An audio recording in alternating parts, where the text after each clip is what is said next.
ርዕሰ ጉዳያችን በእግዚአብሔር መታመን ብለናል እና ይሄ በእግዚአብሔር መታመን የሚለው ምንድነው የሚለውን ነገር ስናይ እንግዲህ እስካሁን ስላነበብን አንድ ነገር ላነብላችሁ ፈልጋለሁ። ይህ መዝሙር ከእግዚአብሔር ጋር የተጓዘ የአንድ አዛውንት ጥበብ እንደሚያመለክት ላሳስባችሁ ፈልጋለሁ።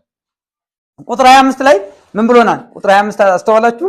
ቅድም አንብበነዋል እና ጎለመስሁ አረጀው ጻድቅ ሲጣል ዘሩን ሲለምን አላየሁም። እንግዲህ ይህንን መዝሙር በምንመለከትበት ጊዜ ምን አለ? ከእግዚአብሔር ጋር የተጓዘ የአንድ አዛውንት ከእግዚአብሔር ጋር የተጓዘ የአንድ በእድሜ የገፋ ሰው ምስክርነት የታንጀብል የሆነ በህይወት የተዳሰሰ ምስክርነትን ያዘለ መዝሙራዊ ምክር ሆኗቸዋል ማለት ነው። እና የሰው ምን ይላል? ከክፉ ሰዎች ጋር ተዋግቶ ክፉዎች ሲበለጽጉ ጻድቃን ሲሰቃዩ ማየት ምን ያህል የሚያስጨንቅ ነገር እንደሆነ የተረዳ ሰው ነበረ። ለዚህ ነው እታች 35 ቁጥር 35 ላይም አይታችሁት እንደሆነ ኃጥእ ከፍ ብሎ እንደ ሊባኖስ ዝግባ ለምልሞ አየሁት። እና የሰው ምን እያለ ነው? ከክፉ ሰዎች ጋር ተዋግቶ ክፉ ሰዎች ሲበለጽጉ ጻድቃን ደግሞ ሲሰቃዩ ማየት ምን ያህል እንደሚያስጨንቅ ያውቅ ነበር ይሄ ሰው ማለት ነው። እንደ ሊባኖስ ዝግባ ለምልሞ አየሁት። ግን እኮ ጻድቅ አይደለም፣ ኃጥእ ነው። ጻድቃን ደግሞ በብዙ ጭንቅ ውስጥ ሲያልፉ ያየ የዳሰሰ ሰው ነበረ። እናርሰልን ግን ምን አለን? ብመለስ ግን ያለምልሞ የነበረው ብመለስ ግን እንደ ሊባኖስ ዝግባ ከፍ ብሎ የነበረው ብመለስ ግን አጣው፣ ስፍራውን ማጣውት ይላል፣ ቦታውን ማጣውት ይላል። ስለዚህ ክርስትና በጽናት ድል የሚገኝበት ህይወት መሆኑን የሚያሳይ ነው ማለት ነው። ያለፈውን ሲገመግም ይሄ አዛውንት ነገሮች እኛ በምንፈልገው መንገድ ሳይሄዱ በእግዚአብሔር እንዳንጨነቅ በእግዚአብሔር ላይ ያለው እምነታችን ወድቆ እንዳንጨነቅ ለመከላከል ጥበብ የተሞላበት ምክር ይሰጣል ማለት ነው። እያስተዋላችሁት ነው አይደለ?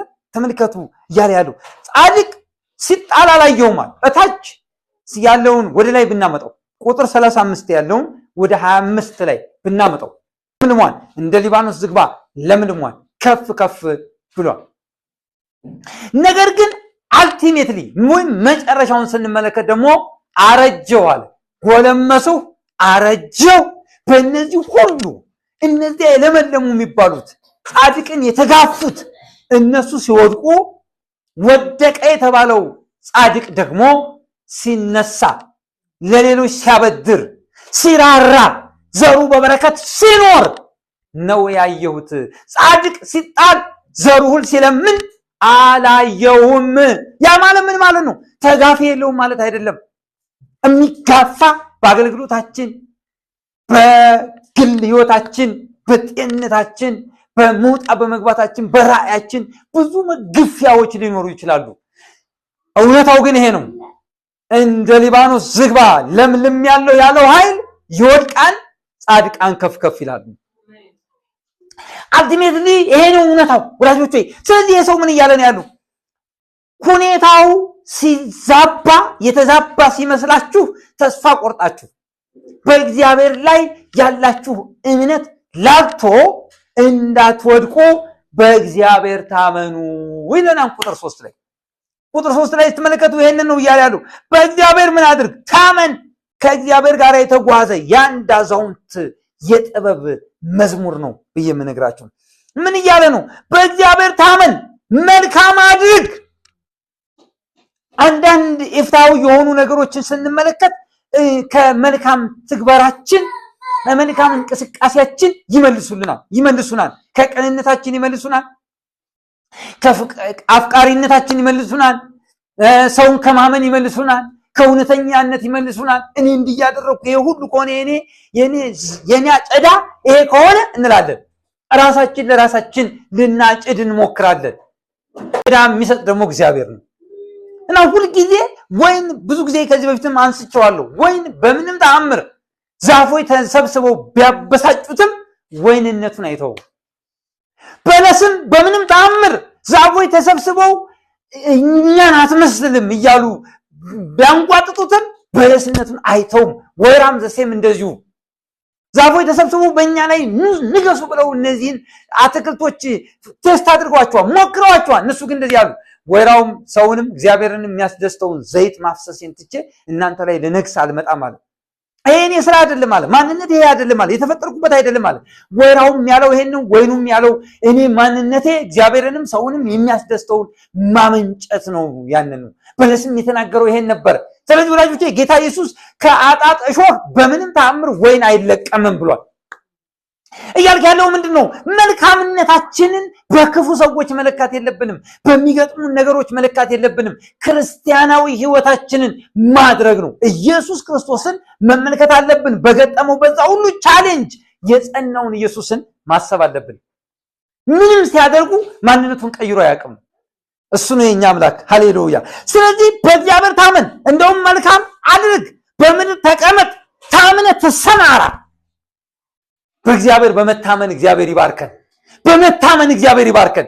እግዚአብሔርን በማመን አሁን ነገ አይገባንም፣ ከዚህ ደቂቃ በኋላ ያለው አይገባንም። ግን ምን አድርጋለ? ታምነ ተሰማራ። አንድ ቦታ ላይ በእግዚአብሔር የተወደደ በእርሱ ዘንድ ተማምኖ ይኖራል። ታምነ ተሰማራ ማለት በእግዚአብሔር ተማምኖ መኖር ማለት ነው። አሁን ነገ አይገባንም፣ ከዚህ በኋላ ያለው ስሌቱ አይገባንም። ግን ምን እናድርግ? ታምነን እንኑር። የታመንኩት ታላቅ ነው እንበል። ክንዱ አስተማማኝ ነው እንበል። የልባችንን ሸክም በእግዚአብሔር ፊት እናውርድ፣ እንጸልይ፣ እንጩህ። ከዛ በተረፈ እሱ ላይ እረፍ ብለን እንንቀሳቀስ። ሁኔታው ላይ አላልኳችሁም። ሁኔታው ላይለወጥ ይችላል። የኛ ስሜት ላይ አላልኳችሁም። የኛ ስሜት ማፔን ዳውን ሊቀጥል ይችላል። እግዚአብሔር ግን አይለወጥም። ሃሌሉያ። እንደዚህ አለ፣ እኔ እግዚአብሔር ምን አላረግም? አልለወጥም። ስለዚህ እናንተ የእስራኤል ልጆች ሆይ እየጠፋችሁ አይደላችሁ። እግዚአብሔር የማይለወጥ ከሆነ የማይለወጠው ማንነት ላይ ረፍ ብለን የሆነ እንዲና እንዲ ይላል። በቃ ኖ ኖ ኖ አዎ እውነታው ይሄ ነው። ግን እግዚአብሔር አይለወጥም። የማይለወጠው አምላክ ላይ እንረፍ። የማይለወጠው ሐቅ ላይ እንረፍ። የማይለወጠው እውነት ላይ እንረፍ። ይሄንን ነው በእግዚአብሔር ታመን፣ መልካምን አድርግ። ድርጊትህ የማንነት መገለጫ ነው። ይሄን ብቻ አይደለም፣ ታምነ ተሰማራ። አረ እግዚአብሔር ይመስገን። በእግዚአብሔር ደግሞ ምን ይበልህ? ደስ ይበልህ። እኛ እኮ ደስ የሚለን በኤክስተርናል ምንድነው ኤክስፖዠር ነው። በቃ ደስታ የሚሰጠን ሁኔታው እንትን ሲል ዋው እንላለን። ሁኔታው እንትን ሲል እንትን እንላለን። ዝቅ ሲል ዝቅ እንላለን። ኖ እና በእግዚአብሔር ደስ ይበልህ ከፊልጵስዩስ ምዕራፍ 4 ጋር የሚገናኝ ነው። በጌታ ምን ይበላችሁ? ደስ ይበላችሁ። ደግሜ ምን እላለሁ? ደስ ይበላችሁ። እውነተኛ ደስታ፣ የማይወሰድ ደስታ እግዚአብሔር አምላክ ነው። በእሱ ያለው ደስታ ለመሆን ደግሞ ማንነትን ማወቅ፣ አምላክን ማወቅ፣ በእርሱ መታመን፣ እሱ ላይ ማረፍ ነው። በቃ ነገሩ ቢለወጥ ባይለወጥ ዳዝማተ እግዚአብሔር ግን አይለወጥም። የማይለወጠው አምላክ ላይ እንረፍ። ይሄንን ነው የሰው እየተናገረ ያለው። አይቆዩም ነው ይሄ ሰው እየነገረኝ ያለው። ክፉዎች እየበለጸጉ ሊሄዱ ይችላሉ፣ ከፍ እያሉ ሊሄዱ ይችላሉ። ስፍራቸውን የተቀየረ ሊመስል ይችላል። ነገር ግን አይቆዩም። ከ35 እስከ 36 ያለው ይሄንን ነው የሚናገረው። ምዕራፍ 37 ከቁጥር 35 እስከ 36 ያለው ይሄ ነው። እንግዲህ ወዳጆች ሆይ በቃሉ ውስጥ ያለው እውነት በእምነት ስለሆነ ነው። ቃሉ ውስጥ ያለው እውነት በእምነት ስለሆነ የእግዚአብሔር ቃል ላይ ውስጥ ያለው እውነት በእምነት ስለሆነ ምን አድርግ ነው? በእግዚአብሔር ደስ ይበላችሁ ነው እያለን ያለው። በሁኔታ አላለም። ክፎች የበለጸጉ ሊሄዱ ይችላሉ። ከነሱ ጋር መወዳደሩን እንተው እና ማድረግ ያለብን ምንድነው? በእግዚአብሔር እንደሰት። ቁጥር 4 ላይ የነገረን ለምን ብትሉ በቃሉ ውስጥ ያለው እውነት ምን ይጠይቃል? እምነትን። በእግዚአብሔር የምንደሰተው ደግሞ ካመን ነው። የምናምነው ከሆነ ነው የእግዚአብሔር ደስታ ኃይላችን የሚሆነው፣ በእግዚአብሔርም የምንደሰተው። ይሄንን ነው የሚነግረን። እንግዲህ ደስታችሁን ሁሉ በእግዚአብሔር ፈቃድ ማግኘት ትችላላችሁ ልላችሁ ነው። ደስታችሁን በእግዚአብሔር ፈቃድ እንደ እግዚአብሔር ቃል ከእግዚአብሔር ቃል እግዚአብሔርን በማመን ማግኘት ትችላላችሁ ወዳጆች። ደስታችሁን፣ የራሳችሁን ደስታ፣ የራሳችሁን ጆይ፣ የራሳችሁን ሃፒነስ ከእግዚአብሔር የሆነውን ማግኘት እንደምትችሉ ላሳስባችሁ ፈልጋለሁ። እርሱን ደስታችሁ አድርጉ እያልኳችሁ ነው። ፍላጎታችሁን በፈቃዱ ይሆናል። እርሱ ደስታችን ከሆነ ፍላጎታችን እንደ ፈቃዱ ይሆናል። ቁጥር 4ን ተመልከቱ። በእግዚአብሔር ደስ ይበልህ፣ የልብህን መሻት ይሰጣል። በእግዚአብሔር የምንደሰት ከሆነ የእርሱ በጎ ፈቃድ ያገኘናል። የልብ መሻት የሚለው መሻታችን ራሱ ቅርጽ ይይዛል፣ እንደ እግዚአብሔር ቃል ይሆናል። በእግዚአብሔር የምንደሰት ከሆነ መሻታችን ራሱ ቅርጽ የሚይዘው የመሻታችን ቅርጽ፣ የምኞታችን ቅርጽ ከእግዚአብሔር ሐሳብ ጋር ይሆናል። ስለዚህ መሻተን ይሰጣል ብሎ ይሄ ነው። ሁለተኛው ውስጥ ተመለከቱ። እዚህ ጋር ቁጥር 5 ላይ ያለው መንገድን ለእግዚአብሔር አደራ ስጥ። ነገ አይገባንም ሊሆን ይችላል። እንቅስቃሴ ከዚህ በኋላ ያለው ሁኔታ ላይገባን ይችል ይሆናል። ነገር ግን ምን አድርግ ይላል?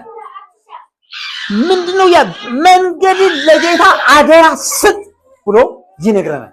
ወዳጆቼ ስለ መንገድ የሚናገረው ከዚህ እስከ ቤታችን ያለውን አያካትትም ለማለትም አይደለም።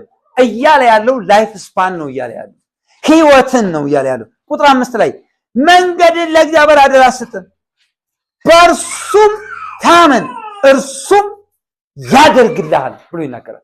እግዚአብሔር የተመሰገነ ይሁን። ስንንቀሳቀስ፣ ስንወጣ፣ ስንገባ ምልልሳችን፣ እቅዶቻችንን ከዚህ በኋላ ያሉ ነገሮች በሙሉ ኤቭሪዴይ በጸሎት በእግዚአብሔር ቃል ኪዳን ለእግዚአብሔር አደራ መስጠት እንዳለብን ይነግራል። በእርሱ ስትታመንና ወይም ስንታመንና በእርሱ ስንደሰት መንገዳችን ለእርሱ ከማስረከብ ውጭ ሌላ አማራጭ የለም።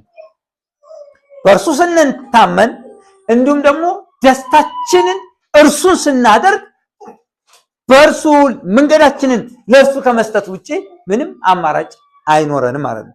እርሱን ስንታመን እንደዚሁም ደግሞ እርሱን ደስታችን ስናደርግ መንገዳችንን ከመስጠት ውጭ ሌላ ምርጫ የለንም ማለት ነው።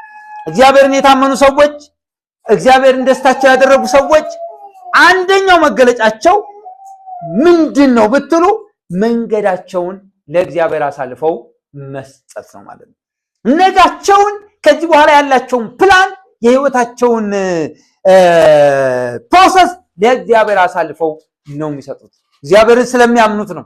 እግዚአብሔር ደስታቸው ስለሆነ ነው።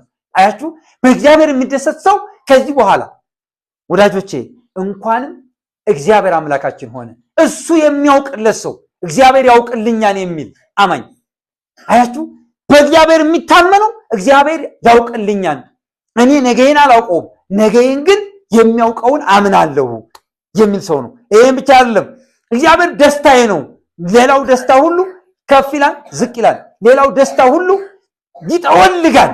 እግዚአብሔር ላይ ያለው ደስታ ግን እየጨመረ ነው የሚሄደው ወዳጆቼ፣ እየበራ ነው የሚሄደው፣ እየደመቀ ነው የሚሄደው። ስለዚህ እንደዚህ አይነት ሰው መንገዱን ለእግዚአብሔር ከመስጠት በስተቀር ሌላ ምርጫ የለው። አረ እግዚአብሔር ይመስገን። እውነታው ይሄ ነው። እውነታው ይሄ ነው። ሌላ ምርጫ የለው። አረ እግዚአብሔር ይመስገን። ቁጥር 7 ተመልከቱ። እንደዚህ ብሎ ይናገራል። ለእግዚአብሔር ተገዛ፣ ተስፋ አድርገው፣ መንገድን በቀናችለትና ጥመትን በሚያደርግ ሰው አትቅና የሚለው ምን ማለት ነው? በጌታ እረፍ ማለት ነው። ሶስተኛው ነጥባችን በጌታ ማረፍ። ክፎች ሊበለጽጉ ይችላሉ፣ ግን አይቆይም ብልጽግናቸው። አንተ ይልቅ በተቃራኒው መንገድን ለእግዚአብሔር አለም። ሁለተኛው አደራ ስጥ፣ ነገርን ለእግዚአብሔር አደራ ስጥ። አንቺ ግን መንገድሽን ለእግዚአብሔር አደራ ስጪ። ለእግዚአብሔር እንስጥ። እግዚአብሔር ይሁን የኛ አዋቂ፣ እግዚአብሔር ይሁን የኛ አማካሪ፣ እግዚአብሔር ይሁን የኛን ነገ የሚወስን። እሱ መርቶን እስቲ እንክሰር፣ እስቲ እግዚአብሔር ይምራንና ባዶን ንቅር። ምን ይላል ይሄ ሰው? እንደውም ጎለመሰው፣ አረጀው፣ ጻድቅ ሲጣል ዘሩን ሲለምን አላየሁም። ነገረን እኮ እነዚያስ እንደ ሊባኖስ ዝግባ አድገው አየኋቸዋል፣ ከፍ ብለው አየኋቸው፣ ጫካ መስለው አየኋቸዋል። ስመለስ ግን ቦታቸው መታሰቢያቸው እንኳን የለም አለ። ስለዚህ ወላጆቼ እግዚአብሔር ላይ ያለን ትረስት ምን ያህል ነው? ውስጣችሁን እስቲ ቼክ አድርጉት። እግዚአብሔር ላይ ያላችሁ መታመን ምን ያህል ነው? መንገዳችሁን አሳልፋችሁ ትሰጡታላችሁ ወይስ ራሳችሁ ነው በፕላናችሁ የምትንቀሳቀሱት? በራሳችንን የምንወጣው የምንገባው ወይስ ጌታ ሆይ ብለን እንጠይቀው ይሆን? ይህን ላሳስባችሁ ፈልጋለሁ። ሶስተኛው ነጥብ ግን በጌታ እረፍ ነው እያለን ያለው። ቁጥር 7 አይታችሁ ከሆነ ኮምፓሪዥን ከ6 ጋር አንብበው። ጽድቅህን እንደ ብርሃን ፍርድህንም እንደ ቀትር ያመጣል ካለ በኋላ ለእግዚአብሔር ተገዛ ተስፋም አድርገው።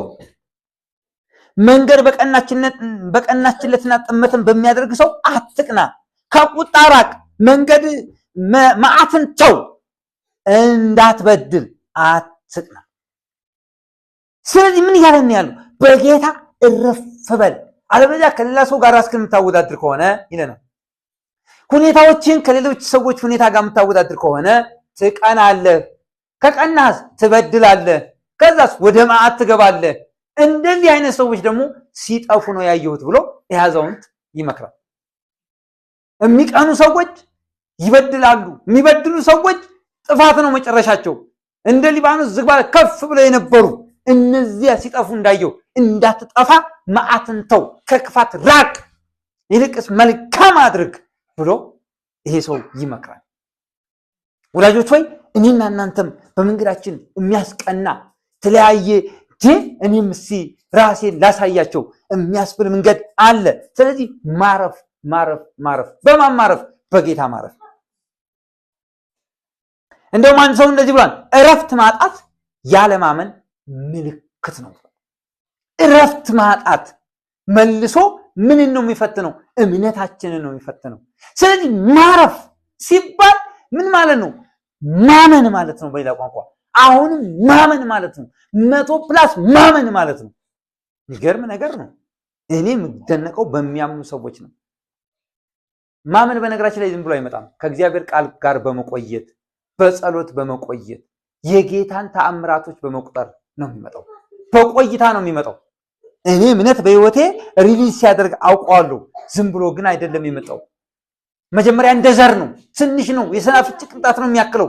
እሱ ግን እየጨመረ የሚሄድበት ወቅት አለ። ከቃሉ ጋር ከቆያችሁ፣ እየጸለያችሁ ከቆያችሁ የጌታን ተአምራቶች ማየት ትጀምራላችሁ።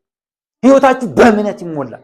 ከሆነ ደረጃ ወደ ሆነ ደረጃ እንዴት እንደመራችሁ ሁልጊዜ ማትረሱ ከሆነ እምነታችሁ የጨመረ ይመጣል። ስለዚህ እረፍ ማለት እንደሚያስፈልግ ይነግራል። ሌላው እምነት በጌታ ያርፋል ነው። እምነት በሌላ ቋንቋ ስናየው በሌላ አገላለጽ ማለት ነው፣ እምነት ጌታ ላይ ማረፍ ነው። እግዚአብሔር አምላክ የተመሰገነው።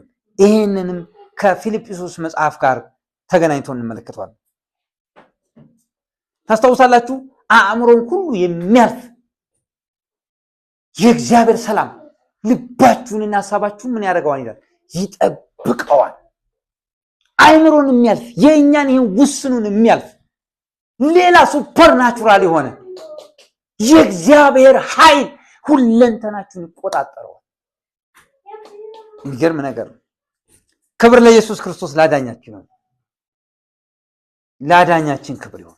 ይሄንን ነገር ይነረጋል። ሌላኛውን አራተኛውን ነጥብ ምናልባት ብንመለከት ቁጥር 34 ላይ ያለውን ያስታውሰናል። እንደገና 34 ላይ ላንብብላችሁ። እግዚአብሔርን ደጅ ጥና፣ መንገዱንም ጠብቅ፣ ምድርንም ትወርስ ዘንድ ከፍ ከፍ ያደርግሃል ብሎ ይነግራል። እግዚአብሔርን ምን አድርግ? ደጅ ጥና፣ እግዚአብሔርን ፈልግ። ታስታውሳላችሁ ሌላም ቦታ መዝሙር ላይ ስናጠና ቆይቼ እግዚአብሔርን ደጅ ጠናሁት የሚለው በጸጥታ ረጅም ጊዜ ወስጄ የሚለውን ነገር ለማሳየት ነው። ቆይቼ እንደሚለው ይሄኛውም እግዚአብሔርን ደጅ ጥና፣ መንገዱን ጠብቅ። ወዳጆች ሆይ ይሄንን ስትመለከቱ ብዙ ቁጥሮች ቁጥር 11 ላይ ማየት እንችላለን። ቁጥር 11 ላይ እዚሁ ክፍል ላይ ገሮች ግን ምድርን ይወርሳሉ፣ በብዙ ሰላም ደስ ይላቸዋል ብሎ ይናገራል። ነገር ይነግረናል። ይህም ብቻ አይደለም። ቁጥር 18 ላይ አሁንም አለፍ ብለን ከዚሁ ጋር የሚገናኙትን ነው። የንጹሐንን መንገድ እግዚአብሔር ያውቃል፣ ርስታቸውም ለዘላለም። እግዚአብሔር መፈለግ ንጽህና መጥቶ እናያለን። ገርነት መጥቶ እናያለን። እግዚአብሔር መፈለግ ከንጽህና ጋር፣ እግዚአብሔር መፈለግ ከገርነት ጋር ተያይዞ እንመለከታለን። የሚገርም ነገር እኮ ነው። ኃጥእ ግን ይጠፋሉ ይልና የእግዚአብሔር ጠላቶች በከበሩና ከፍ ከፍ ባሉ ጊዜ እንደ ጢስ ይጠፋሉ። የዚህ ተቃራኒ ደግሞ ቁጥር 22 እናንብብላችሁ። እርሱን የሚባርኩት ምድርን ይወርሳሉ እና የሚረግሙት ግን ይጠፋሉ። አያችሁ፣ እግዚአብሔርን መፈለግ፣ እግዚአብሔርን ደጅ መጥናት፣ መንገዱን መጠበቅ ምድርን ሲያወርስ፣ ከዚህ ተቃራኒ መሄድ ግን እንደሚያጠፋ ይነግረናል ማለት ነው። እንግዲህ ወዳጆቼ ምን እየጠበቅን ነው? እግዚአብሔር መጠበቅ የሚለው አራተኛው ነጥብ ሳይሆን እግዚአብሔር መጠበቅ እንግዲህ ምን እየጠበቅን ነው ስንል እግዚአብሔር ለእናንተ ያለውን ርስት ወይም ሊያወርሰን ያለውን ርስት ያውቃል። እግዚአብሔርን እየጠበቅን ከሆነ እግዚአብሔር ርስቱን አሁን የመንፈስ ቅዱስ መያዣ የተሰጠበትን ርስቱን ያወርሰናል። እስክንወርስ ድረስ መንፈስ ቅዱስ ለኛ መያዣ ተደርጎ የተሰጠውን ርስት ሰማያዊ ሀገር በምድርም የተሰጠንን የተስፋ ቃል ጭምር እግዚአብሔር ያወርሰናል። እርሱን እየጠበቅን ከሆነ በምድር ላይ ያለው እንግዲህ ጊዜያዊ ደስታ ብቻ ነው ወዳጆቼ። በምድር ላይ ጤና ቢኖርን ጊዜያዊ ነው። ተመቻቸ የቤተሰብ ስርዓት ቢኖርን ጊዜያዊ ነው። ተሻለ የገቢ ምንጭ ቢኖርን ጊዜያዊ ነው። በጣም ብዙ ድርጅቶች፣ ብዙ ገንዘብ፣ የተለያዩ ሀገሮች ጊዜያዊ ነው። እውነታው ግን እግዚአብሔር ለሕዝቡ በሰማይ ዘላለማዊ ሀብት አዘጋጅቷል። ጌታ ኢየሱስም ያንን ላዘጋጅላችሁ ይሄዳለዋል። እኔ ባለሁበት በዚያ እንድትሆኑ እመጣለሁ፣ እወስዳችኋለሁ። በሰማይ ያለው ሀብት ዓይን ያላየችው ጆሮ ያልሰማው እግዚአብሔር ግን ለሚወዱት ያዘጋጀው ብሎ ሐዋርያው ቅዱስ ጳውሎስ በአንደኛ ቆሮንቶስ ምዕራፍ 2 ላይ ነገረ። ጌታችን ኢየሱስ ክርስቶስ በዮሐንስ ወንጌል ምዕራፍ 14 ላይ እሄዳለሁ፣ አዘጋጃለሁ፣ እመጣለሁ፣ እወስዳችኋለሁ። ኤፌሶን እንደውም በሰማያዊ ስፍራ ተባርካችኋል ይለናል። ይሄ ጅማሬ ነው፣ እምነት ነው። ቀጣይ ግን ያበረከት እውነት ሆኖ እናየዋለን። ወላጆቼ ርስት አለን። ምን እየጠበቅን እንዳለ ላሳስባችሁ እፈልጋለሁ። እግዚአብሔር አምላካችን የተመሰገነ የከበረ ይሁን። ሃሌሉያ! ለረዳን አምላክ ክብርና ምስጋና ይሁን። ቁጥር 1 እና 2ን ስታዩ አቤቱ በቁጣ አትቅሰፈኝ፣ በመዓት አትገስጸኝ፣ ፍላጾቹ ወግተውኛልና እጅህንም አክብደህብኛል ብሎ ይናገራል። ይህንን ስንመለከት እግዚአብሔር የሚያደርገውን ነገር ይሄ ሰው ደግሞ በሌላ መልኩ አሁን ከማን ጋር እንመለከታለን? ከእግዚአብሔር ጋር ያልሄደን አካል ደግሞ ያሳየናል። ከእግዚአብሔር ጋር ያልሄደን አካል አማኝ ነው ወይም የእግዚአብሔር ፋሚሊ ነው፣ የእግዚአብሔር ቤተሰብ ነው። ነገር ግን በገዛ ፈቃዱ የሚሄድን ሌላ ያሳየናል። እና ይሄ ሰው እግዚአብሔር ግን ልጆቹን ዝም ብሎ ስለማይተው ሲገሰጽ እንመለከታለን፣ ሲቀጣ ሲገረፍ እንመለከታለን። እና ይሄ ሰው መልሶ ሲጸልይ ዳዊት ተመልከቱ፣ አቤቱ በቁጣ አትቅሰፈኝ፣ በመዓት አትገስጸኝ፣ ፍላጾች ወግተውኛል፣ እጅ ከብዳብኛለች እያለ ሲጠይቅ እንመለከታለን። ቁጥር 1 እና 2 ምን ማለት ነው ብንል እግዚአብሔር ኃጢአት እንዳትሰራና እንድታመልጥ ከልክ በላይ ይወድሃል። እንዳንሰራ የእግዚአብሔርን ቁጣ ከሚያመጣ ነገር እኔና እናንተን ይጠብቀን፣ ይጠይቀናል፣ ያስተምረናል፣ ይመክረናል። ያ ካልሆነ ግን ተመልከቱ ምንድን ነው የሚሆነው? ካልታዘዝክ በመጀመሪያ ይገስጻል፣ ከዚያም ይገስጻል ልጆቹን ማለት ነው። እኛም ልጆቻችንን 10 እንደምናደርገው ፍላጻዎቹን ከሩቅ ይወረውራል ወይም ያቀርባል። በሩቅም ይወረውራል፣ በቅርበትም ይወረውራል። ለምን? እጁን በአንተ ላይ ያስቀምጣል። ነገር ግን እንዳንጠፋ ነው። እንዳልተደሰተ ያሳውቀናል። ተመለሱ ይላል። ይመክረናል። እምቢ ካልን ደግሞ አሁንም ይወረወሩ አሉ። እምቢ ካልን ደግሞ በቅርበትም ይገስጸናል። ይሄ ሁሉ ስትመለከቱ ለምንድን ነው አለመደሰቱን? እኛ የቅዱስ አምላክ ልጆች ሆነን በረከሰ ተግባር አለመደሰቱን ሊያሳየን። ቅዱስ ነው አባታችን የጠራችሁ ቅዱስ እንደሆነ ሁሉ እናንተም በኑሯችሁ ምን ሁኑ? ቅዱስ ሁኑ የሚለውን ክፍል ለማሳየት የቀረበ ሐሳብ ነው ማለት ነው። እዚህ ክፍል ላይ ስትመለከቱ ሌላኛውን ከቁጥር 3 እስከ 10 ባለው ስታዩ ኃጢአት የሚያመጣውን ሁኔታ ያሳየናል። ቁጥር 3 እስከ 10 እዚሁ ምዕራፍ 38 ከቁጣ የተነሳ ለሥጋዬ ጤና የለም፣ አቤቱ ከኃጢአቴም የተነሳ ለአጥንቶቼ ሰላም የላቸውም። ኃጢአቴ በራሴ ላይ ከፍ ከፍ ብሏልና እንደ ከበደ ሸክምም በላይ ከብዷልና ከስንፍናዬ የተነሳ ቁስሌ ሸተተ፣ በሰበሰም፣ እጅግ ጎሰቆልሁ፣ ተዋረድሁ። ሁል ጊዜ በትካዜ እመላለሳለሁ፣ ነፍሴ ስድብን ተሞልታለችና ለሥጋዬ ጤና የላትምና። ታመምሁ እጅግም ተቸገርሁ፣ ከልቤ ውዝዋዜ የተነሳ ጮኽሁ። አቤቱ ፈቃዴ ሁሉ በፊትህ ነው፣ ጭንቀቴም ከአንተ አይሰወርም። ልቤ ደነገጠብኝ፣ ኃይሌም ተወችኝ፣ የዓይኖቼም ብርሃን ፈዘዙ ብሎ ሲጣራ እንመለከተዋለን። እውነተኛ የሆነ አማኝ እውነተኛ የሆነ ማንነትን ሲገልጥ እንመለከተዋለን። ይሄ ሰው እና እያለ ያለው ነገር ምንድን ነው ብትሉ ዳዊት በኃጢአቱ ምክንያት በህመም እንደተሰቃየ ይናገራል ማለት ነው። መዝሙር 32 ቁጥር 3 እስከ 5 ብታዩ ከባድ ሸክም ተሸክሞ ከስሩ መነሳት እንዳቃተው ሰው ሆኖ እንመለከታለን። ኃጢአቴ ነው ይሄን ያመጣብኝ ብሎ እናያለን። ወዳጆች ሆይ የኔና የእናንተን ኃጢአት እንደ ከባድ ሸክም የነበረውን ኃጢአት በመስቀል ላይ የተሸከመልን ከዚህ ሁሉ መከራም የገላገለን የናዝሬቱ ኢየሱስ የተመሰገነ ይሁን። እናንተ ምን የከበደባችሁ ታውቁታላችሁ? ሸክም የከበደባችሁ የምን ሸክም ነው? የሸክም ብትሉ የኃጢአት ሸክም ነው። ልክ ሰዎች ተሸክመው ለመነሳት እንደሚያቅታቸው እንደዚህ አቅቶን የነበረ ሸክም፣ እንደዚህ አይነት ሸክም ውስጥ ነበርን።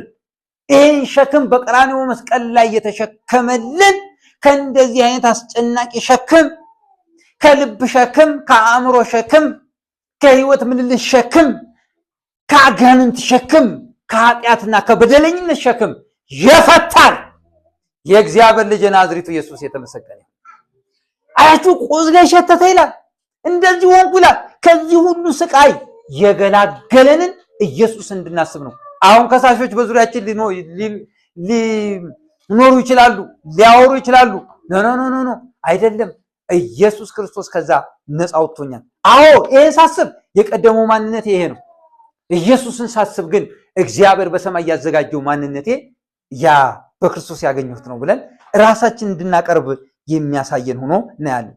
እንግዲህ ቃተተ፣ ይሄ ሰው ሽንፈቱን ተናገረ፣ ለመተው ዝግጁ መሆኑንም ጭምር ተናገረ። እንግዲህ ብሉይ ኪዳን ህይወት እንዴት ከባድ ህይወት እንደነበረ ታያላችሁ።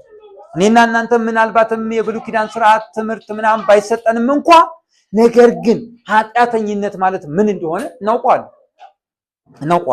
ያንን ነው እያሳየ ያለው። የኔና የእናንተን ኃጢአቶቻችንን ምን ያደርጋቸዋል? እግዚአብሔር ይወስዳቸዋል። ሃሌሉያ! ምን ያደርጋቸዋል? ይወስዳቸዋል። ዮሐንስ ወንጌል ምዕራፍ 1 ቁጥር 29 የዓለምን ኃጢአት የሚያስወግድ የእግዚአብሔር በግ የተባለው እንግዲህ ምዕራፍ 38 አጠቃላይ ስታዩት የኃጢአትን አስከፊነት፣ የሰዎችን ስቃይ አጠቃላይ የሚያሳይ ነው። እኔና እናንተ በክርስቶስ ስንሆን እግዚአብሔር ኃጢአታችንን እንዴት ነው የሚያየው? እንዴት ነው የሚያየው ካልን በክርስቶስ በታረደልን በግ የዓለምን ኃጢአት በሚያስወግደው በኢየሱስ በኩል ያስወግደዋል። ዮሐንስ ወንጌል ምዕራፍ 1 ቁጥር 29 ያንን። ሌላው ኃጢአታችንን በክርስቶስ ስንሆን እግዚአብሔር እንዴት ነው የሚያየው ብንል ይራሳቸዋል ኃጢአታችንን። እንዴት? ዕብራውያን ምዕራፍ 10 ቁጥር 17 አይገርም? ዕብራውያን ምዕራፍ 10 ቁጥር 17 ላይ ማየት ትችላላችሁ። በጣም ደንቅ ነገር ነው። እግዚአብሔር ኃጢአታችንን እንዴት ነው የሚያየው በክርስቶስ ከሆንን በኋላ? ይሄ እንግዲህ ቀደመ ማንነት ነው። ይሄ እንደዚህ ነው ብለን ካየን በኋላ እንዴት ነው እግዚአብሔር አሁን የሚያየው? ቁጥር 17 ላይ እንዴት ነው የሚለው? ኃጢአታቸውንና አመፃቸውንም ደግሜ አላስብም ይላል ዕብራውያን ምዕራፍ 10 ቁጥር 17። እግዚአብሔር በክርስቶስ ለሆኑት ኃጢአትን እንዴት ነው የሚያየው ስንል ይረሳቸዋል፣ ደግሞ አያስበውም። ይሄም ብቻ አይደለም፣ ያጥባቸዋል ኃጢአታችንን። ኢሳይያስ ላይ ትንቢተ ኢሳይያስ ምዕራፍ 1 ቁጥር 18 እንዳለላ ብትቀላ እንደ ባዘቶ ትጠራለች ብሎ ይናገራል። በክርስቶስ ስንሆን ኃጢአታችንን ያስወግደዋል፣ ይረሳዋል፣ ያጥበዋል። ይህንን ማየት አለብን ብላችሁ ነው። ይህም ብቻ አይደለም። በኢሳይያስ 43 ቁጥር 25 ላይ ስትመለከቱ ያጠፋዋል። ኃጢአታችንን እንዴት ነው የሚያየው? ያጠፋዋል። በኢሳይያስ 44 ቁጥር 22 ላይም ስታዩ ያጠፋዋል ስለ ማስወገድ ይነግረናል ማለት ነው። በክርስቶስ ስለሆናችሁ እንኳን ደስ አላችሁ። ሃሌሉያ! እግዚአብሔር አምላክ የተመሰገነ ይሁን። አዎ ህይወት ከክርስቶስ ውጪ ኃጢአተኝነት ነው። ህይወት ከክርስቶስ ውጪ ጉስቁልና ነው። ህይወት ከክርስቶስ ውጪ ከባድ ሸክም ነው። ህይወት በክርስቶስ ሲሆን ግን ነፃነት ነው። ህይወት በክርስቶስ ሲሆን መፈታት ነው። ህይወት በክርስቶስ ሲሆን ከቀደመው ስራት ከቀደመው ሸክም ነፃነት የተፈታ ህይወት፣ ልጅነት፣ ወራሽነት መሆኑን ይሄ ክፍል ይነግረናል። ክብር ላዳነን ጌታ ለታረደልን በግ ለኢየሱስ ክርስቶስ ይሁን። አሜን።